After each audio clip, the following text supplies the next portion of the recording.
Rogue Flight.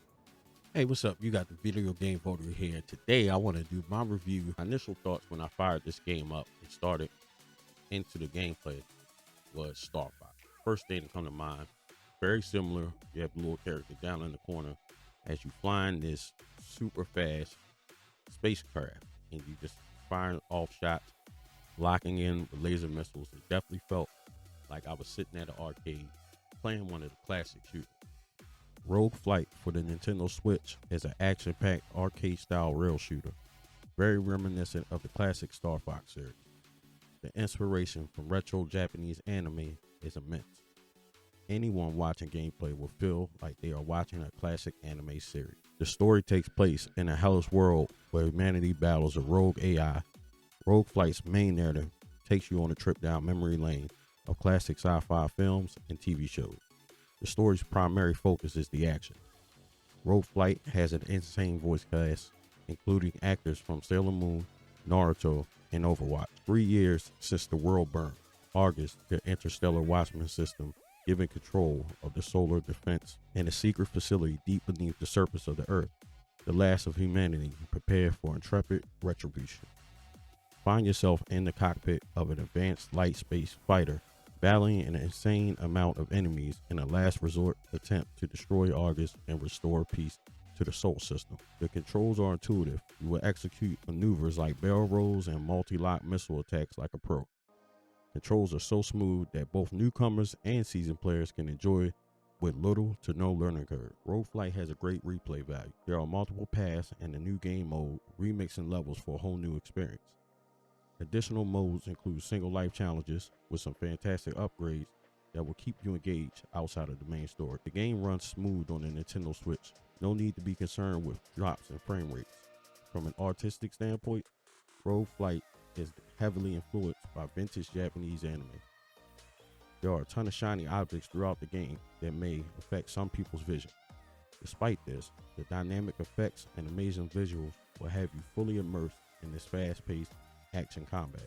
Rogue Flight successfully combines nostalgic aesthetics with modern gameplay mechanics, making it an excellent addition to the Nintendo Switch library for fans of arcade-style shooters. Rogue Flight includes 9 unique stages spanning the entire Sol system. Customize your loadout from over 40 unlockable aero designs and 40 unlockable weapons from multiple classes with upgradable attributes. No need for pinpoint accuracy. You can lock onto your enemies and fire off homing missiles that will track down your enemies and light them up. As far as the camera views, there are 2 different camera views that you can choose. You can choose the cockpit view, or you can choose the third person view.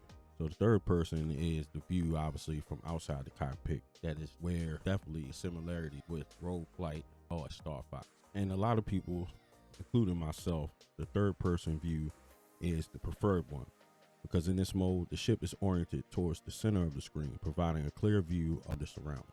Rogue Flight has a crazy soundtrack that complements the arcade space combat experience. The original score is composed by acclaimed video game sound design duo Fat Bard, known for their dynamic and immersive sound. The soundtrack also includes additional music by Ren, notably the closing anthem, Into the Void, a haunting selection that properly marks the end of your journey.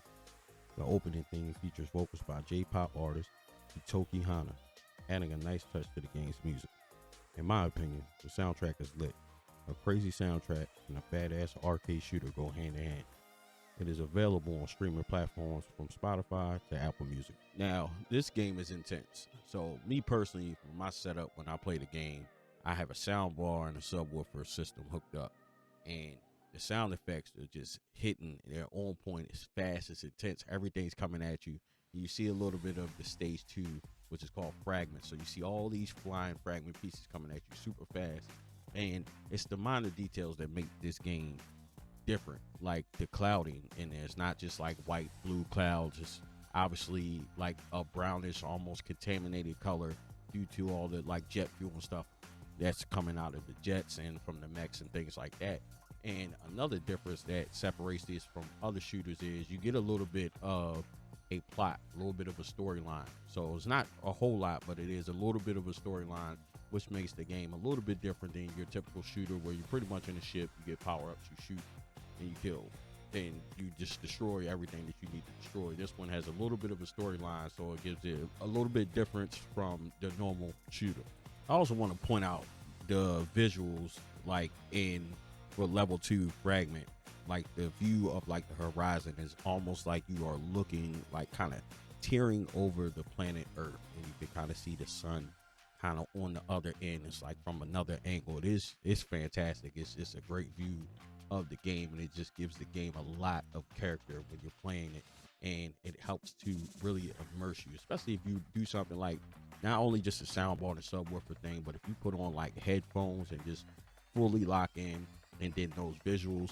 I didn't get a chance to play through the entire game, so I can only imagine that it gets better the further that you get to the game. But from what I played, and that right there is just like peak performance and peak visuals, especially for something like a shooter, and you want that like Gundam feel of, you know, outer space, intergalactic fighter jets and stuff like that. It really is a thing of beauty, and I'm telling you guys, it's for sure worth checking out. And to me, from what I played so far, that is one of the top highlights.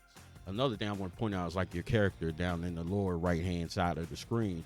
Their character shows emotions if you look, and also your character reacts to what's going on. So if you get a big blast coming at you, you can see like the inside of the cabin where your character's sitting, and it kind of highlights red. And also when your character is shooting, you can also see it has this motion like when you do like a special blast, it kind of slows down like Matrix style, and it's almost like you can see with the mech or the other plane or jet come flying by you like in slow motion. It's really cool. And then also like when you are doing different maneuvers, you can see your character kind of like pulling up on the yoke inside of the ship. So all of those things makes it super cool, and just graphically the style is super awesome. It kind of is a little bit of a darkish feel. It's not like super bright, but everything is the proper colors I feel like it should be. Maybe it could go a little bit bright, not bright like I thought as far as, you know, like whitish bluish, but just the colors if they were a little bit more vibrant. But all in all, this game is very impressive. I'm very impressed with the game, and they only have physical copies from what I can see on the PS5, so we need to get behind this and try to help push this game and help motivate the company to produce physical copies for the Nintendo Switch. And currently, the last time I checked, unfortunately, it was off of the Switch marketplace, but hopefully it returns. And, you know, check out the gameplay of this game.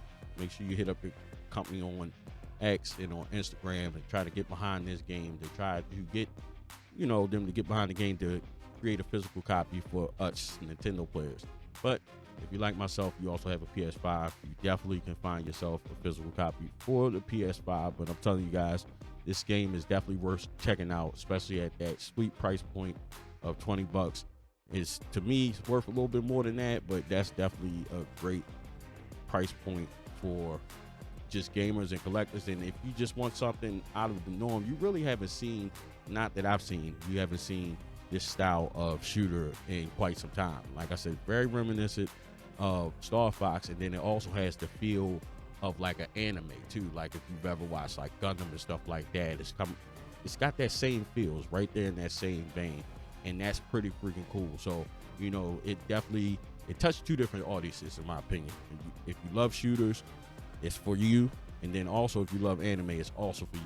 And as I talked about earlier, just a little bit of the history behind the game, you could tell it draws inspiration from early 80s and 90s anime, and that's very apparent and evident, and it's a great touch to it. So I highly recommend you guys go and checking out Rogue Flight. I just want to thank the Radical One Reggie for sending me over a copy of this game to check out, and hopefully you guys check it out too.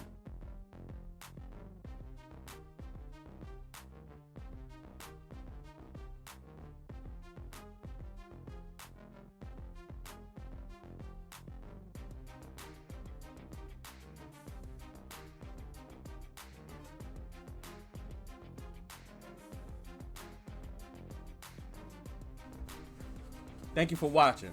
Follow me on all social media platforms at VideoGameVotary.